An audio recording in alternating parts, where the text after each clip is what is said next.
L'eau, c'est une ressource naturelle, donc nous, notre objectif, c'est de la protéger de toute dégradation possible pour notre génération, mais surtout pour les générations futures. Cette préservation de l'eau, elle commence au sein même des territoires et je dirais même au sein même des exploitations agricoles en fait. Je m'appelle Léa Ligonière, je suis ingénieure agronome avec une spécialité en transition environnementale et durabilité. Et je suis donc chargée de mission agriculture et territoire chez Haut-de-Paris. Notre mission au quotidien, c'est d'accompagner les acteurs du territoire, principalement les agriculteurs, étant donné qu'on est sur des territoires ruraux, vers des pratiques respectueuses de la qualité de l'eau et surtout des pratiques durables. Tout d'abord, on a un rôle un peu de facilitateur de la transition agroécologique, c'est-à-dire qu'on accompagne en fait les exploitants agricoles volontaires dans la transition de leurs pratiques pour une transition durable.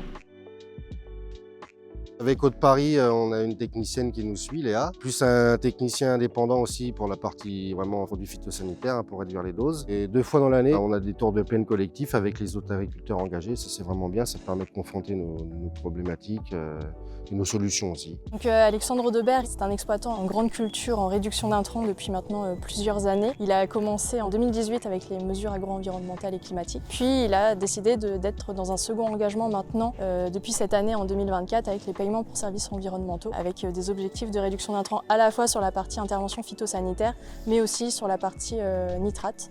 Au quotidien, l'accompagnement Haut-de-Paris, voilà, ils proposent plusieurs réunions, ils ont déjà fait des formations sur les couverts végétaux. Ici, on est sur une parcelle avec un couvert végétal. L'objectif, c'est d'aller sur plusieurs parcelles des exploitants engagés avec nous et de faire des reliquats entrée d'hiver, c'est-à-dire de faire des mesures de teneur en nitrate dans les sols. Comment vas-tu? Ça va bien et toi? Ouais, ça va bien aussi, merci de m'accueillir. Karine Thierry, elle est agricultrice à la ferme de Châtenois avec son mari. Elle a réintroduit un élevage de moutons et là, très récemment, un élevage de porcs aussi. Elle est en bio depuis 2006. Avec Karine, on travaille depuis peu de temps ensemble. J'ai rencontré Haut-de-Paris qui nous informe qu'on fait partie éventuellement, si on le souhaite, d'un dispositif d'aide qui s'appelle Paiement pour services environnementaux, ce dont j'avais l'impression de participer pleinement et nous dit vous êtes éligible dans le cadre de l'agriculture biologique en polyculture élevage. C'est une aide déterminante parce qu'aujourd'hui, je pense que sans cette aide, on ne pouvait pas continuer en agriculture biologique. La relation avec Haut-de-Paris, elle est très directe, on a un interlocuteur. Et ça permet, dès qu'on a une question, de pouvoir la poser. On a donc tout cet accompagnement auprès des exploitants sur la transition de leurs pratiques agricoles.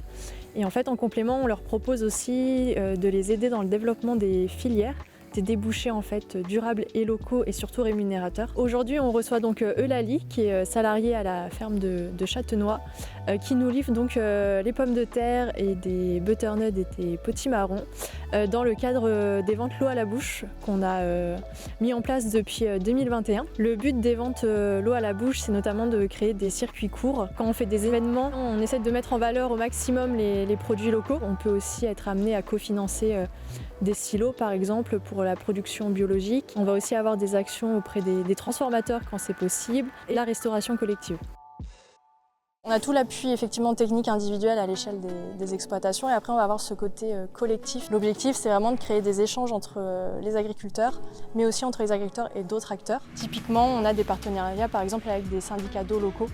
Nous avons créé une convention de partenariat avec Haut-de-Paris qui nous lie dans des actions au niveau de la communauté de communes en travaillant sur l'eau potable et ses traitements et avec des conseils aussi donnés aux collectivités comme aux syndicats.